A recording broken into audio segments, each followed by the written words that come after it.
आज 10 अप्रैल है। ऐसे में होम्योपैथिक इलाज पद्धति को ढूंढने वाले डॉक्टर सैमुअल हनीमन का जन्मदिवस आज वडोदरा शहर में मनाया गया। दरअसल 10 अप्रैल को विश्व होम्योपैथी दिन के तौर पर मनाया जाता है और होम्योपैथिक इलाज को ढूंढने वाले डॉक्टर सैमुअल हनीमन का जन्मदिन है, जिसके मद्देनज़र डॉक्टर सैमुअल हनीमन का जन्मदिवस आज वडोदरा में गुजरात आयुष मेडिकल एसोसिएशन की ओर से मनाया गया, जिसके तहत फतेहगंज इलाके में मौजूद डॉक्टर सैमुअल हनीमन की प्रतिमा पर पुष्पांजलि अर्पित करने का कार्यक्रम आयोजित हुआ था, जिस दौरान स्थायी समिति के सदस्य डॉक्टर राजेश शाह, डॉक्टर प्रवीण जोशी और साथ ही अन्य कई अग्रणी डॉक्टर्स मौजूद रहे थे। तो वहीं वहां पर बड़ी तादाद में होम्योपैथी के छात्र भी मौजूद थे और उपस्थित सभी की ओर से डॉक्टर सैमुअल हनीमन की प्रतिमा पर पुष्पांजलि अर्पित करते हुए उन्हें आज के दिन याद किया गया था। 10 एप्रिल એટલે વિશ્વ હોમિયોપેથિક દિવસ તરીકે સમગ્ર વિશ્વ ઉજવણી કરી રહ્યું છે। આજે હોમિયોપેથિકના શોધક એવા ડૉક્ટર સેમ્યુઅલ ક્રિશ્ચિયન હનીમનનો જન્મદિવસ છે।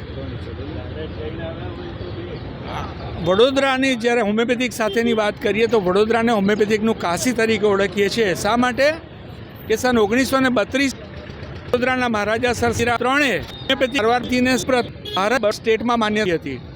તો આવું અભૂત ઇતિહાસ વડોદરાને હોમિયોપેથિક સાથે જોડાયેલો છે। આપ જોઈ શકો ફતેહગંજ ખાતે હોમિયોપેથિકનું મોન્યુમેન્ટ એવા ડૉક્ટર સેમ્યુઅલ હનીમન એમનું મોન્યુમેન્ટ અહીંયા આવેલું છે।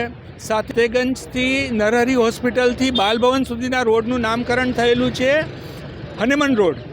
એ રીતે પણ વડોદરા જાણીતું છે।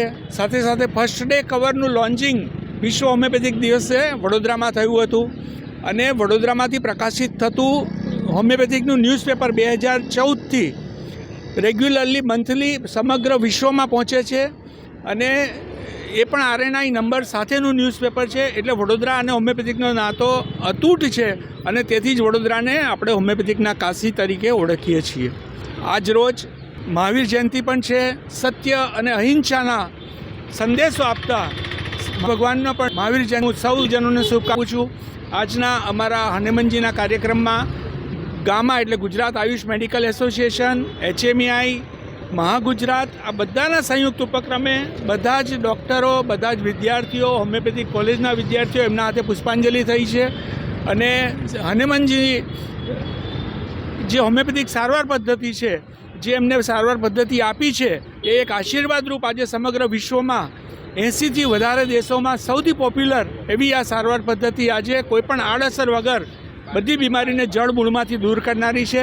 આવી નવી સેવા લોકોને હોમિયોપેથિક ડૉક્ટર્સના માધ્યમથી મળતી રહે તેવી શુભકામના, એવી અભ્યર્થના, એવી ઈશ્વરને प्रार्थना। अस्तु वंदे मातरम, भारत माता की जय। हमसे जुड़े रहने के लिए हमारे YouTube चैनल को सब्सक्राइब करें और नई वीडियो की नोटिफिकेशन के लिए बेल आइकॉन को दबाएं।